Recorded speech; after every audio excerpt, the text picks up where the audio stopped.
കഴിഞ്ഞ 2 മാസങ്ങൾക്ക് മുമ്പാണ് എയർ ഇന്ത്യ എക്സ്പ്രസ് തങ്ങളുടെ ബാഗേജ് പരിധിയിൽ മാറ്റം വരുത്തിയത്. യുഎഇയിൽ നിന്നും നാട്ടിലേക്ക് ടിക്കറ്റ് എടുക്കുന്നവർക്ക് സൗജന്യ ബാഗേജായി 30 കിലോ ആണ് കൊണ്ടുപോകാൻ അനുവദിച്ചിരുന്നത്. എന്നാൽ പിന്നീട് 20 കിലോ ആയി വെട്ടിക്കുറച്ചു.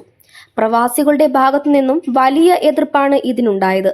പിന്നീട് വിഷയത്തിൽ നിരവധി പ്രവാസി സംഘടനകൾ ഇടപെട്ടു. ഇപ്പോൾ പ്രശ്നത്തിന് പരിഹാരമായി.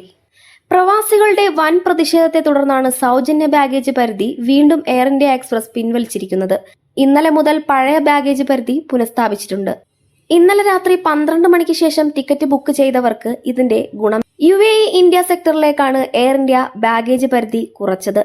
ടിക്കറ്റ് ഉടമകൾക്ക് ഇന്നു മുതൽ 30 കിലോ ബാഗേജ് സൗജന്യമായി കൊണ്ടുപോകാം.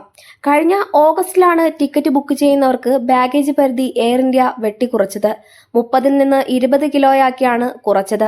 യുഎഇ ഇന്ത്യ സെക്ടർ എപ്പോഴും ആളുകൾ സഞ്ചരിക്കുന്ന ഒരു റൂട്ടാണ്.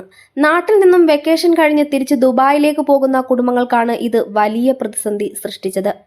സീസൺ സമയമായാൽ ടിക്കറ്റ് നിരക്ക് കൂട്ടി പ്രവാസികളെ പിഴിയുന്നതും എയർലൈനുകളുടെ ഒരു രീതിയിലാണ്. അതിന്റെ ഇടയിലാണ് ഇരുട്ടടിയായി അത്തരത്തിലൊരു തീരുമാനവും എത്തുന്നത്. യുഎഇ ഇന്ത്യ സെക്ടറിലെ എയർ ഇന്ത്യ എക്സ്പ്രസ് യാത്രക്കാർ കുറയ്ക്കണം എന്നുള്ള ആഹ്വാനം പല പ്രവാസി സംഘടനകളും നടത്തിയിരുന്നു. കടുത്ത പ്രതിഷേധം പ്രവാസികൾ രേഖപ്പെടുത്തിയതിന്റെ പശ്ചാത്തലത്തിലാണ് എയർ ഇന്ത്യ തങ്ങളുടെ തീരുമാനം പുനഃക്രമീകരിക്കാൻ തീരുമാനിച്ചത്. കഴിഞ്ഞ ഓഗസ്റ്റ് 19 ശേഷം ടിക്കറ്റ് ബുക്ക് ചെയ്തവർക്കാണ് ബാഗേജ് പരിധി 20 കുറച്ചിരുന്നത്.